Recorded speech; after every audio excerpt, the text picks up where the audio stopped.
Assalamualaikum mga igsoon,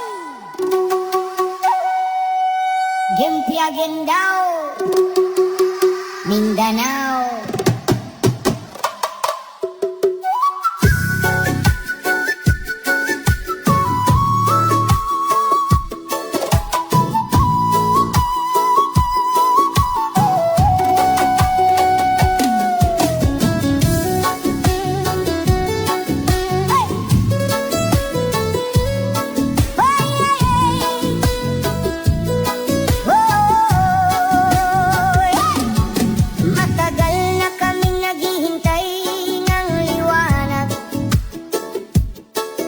Sa gitna ng pangakong unti-unting nawawasak, habang ang ilan ay patuloy sa kapangyarihan, ang ordinaryong mamamayan na iwan sa kahirapan. Pakinggan mo ang sigaw ng Mindanao, habang ang ilan ay tila bulag sa katotohanan. Hindi kami laruan ng politika at pangalan. Kami ang tinig ng tunay na sambayanan.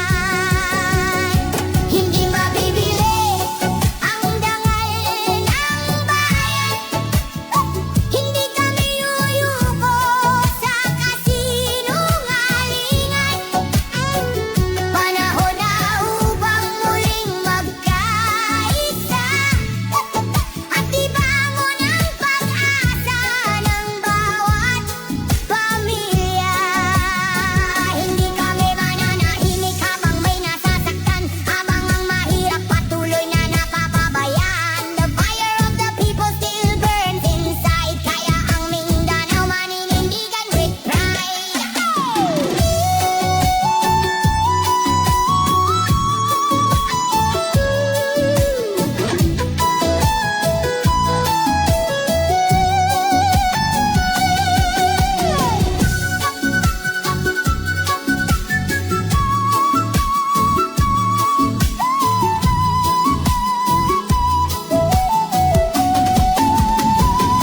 Hindi mabibili ang dangal ng bayan.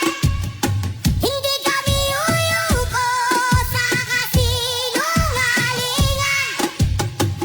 Panahon na upang muling magkaisa at ibangon ang pag-asa ng bawat pamilya. Sigaw ng Mindanao, pakinggan ninyo ang tinig ng tao. Sa hirap at tunos kami lalaban para sa bayan at kinabukasan. Mindanao, ang sigaw ng bayan ay hindi kailanman mapipigilan.